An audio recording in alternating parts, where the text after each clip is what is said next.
সম্মানিত দর্শক ও মাছ চাষী ভাইয়েরা আসসালামু আলাইকুম। আশা করছি আপনারা সকলেই ভালো আছেন, সুস্থ আছেন।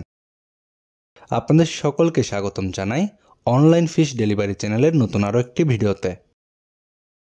আমাদের দেশের প্রাকৃতিক উৎস থেকে প্রাপ্ত মাছগুলোর মধ্যে কই মাছ অন্যতম। কই মাছ খেতে যেমন সুস্বাদু, তেমনি কই মাছে রয়েছে নানান ধরনের পুষ্টিগুণ। আমাদের দেশের প্রাকৃতিক জলাশয় থেকে কই মাছের পরিমাণ দিন দিন কমে যাওয়ায় বর্তমান বাংলাদেশে ভিয়েতনাম জাতের কই মাছের বাণিজ্যিক চাষ করা হয়। আমাদের দেশে সর্বপ্রথম 2011 সালে এই ভিয়েতনামি জাতের কই মাছটি নিয়ে আসা হয় এবং শুরু হয় বাণিজ্যিক চাষ। ভিয়েতনামি কই মাছের রং ও স্বাদ অনেকটাই দেশি কই মাছের মতোই, তবে এই মাছ খুব দ্রুত বৃদ্ধি পায়।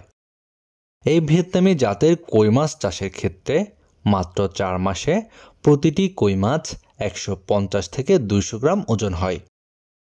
আমাদের দেশে বাণিজ্যিকভাবে চাষকৃত কোনো মাছই এত দ্রুত বৃদ্ধি পায় না, যে কারণে অন্য মাছের তুলনায় ভিয়েতনামি কই মাছ চাষ করে স্বল্প সময়ের মধ্যে এই মাছ বাজারজাত করা যায় এবং মৎস্য খামারি ভাইদের কাছেও ভিয়েতনামি জাতের কই মাছের আলাদা একটি চাহিদা তৈরি হয়েছে। এই ভিয়েতনামি জাতের কই মাছ চাষের ক্ষেত্রে স্বল্পমেয়াদী পুকুর সহ যে কোনো ধরনের পুকুরে চাষ করা যায়। বর্তমান সময়ে পুকুরের পাশাপাশি অনেক উদ্যোক্তা ভাইয়েরাই এই ভিয়েতনামি জাতের কই মাছকে বায়োফ্লক বা চৌবাচ্চা পদ্ধতিতেও চাষ করে আসছেন। এই ভিয়েতনামি জাতের কই মাছকে বায়োফ্লক বা চৌবাচ্চা পদ্ধতিতেও চাষ করা যায়।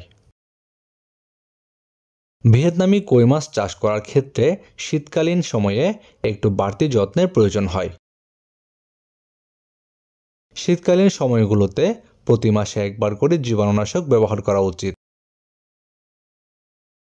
ভিয়েতনামি জাতের কই মাছ চাষের ক্ষেত্রে পোনা মজুদের সময় অবশ্যই ভাইরাস ও ইনব্রিডিং সমস্যামুক্ত পোনা মজুদ করতে হবে, তা না হলে এই মাছ চাষে লাভের আশা করা যাবে না।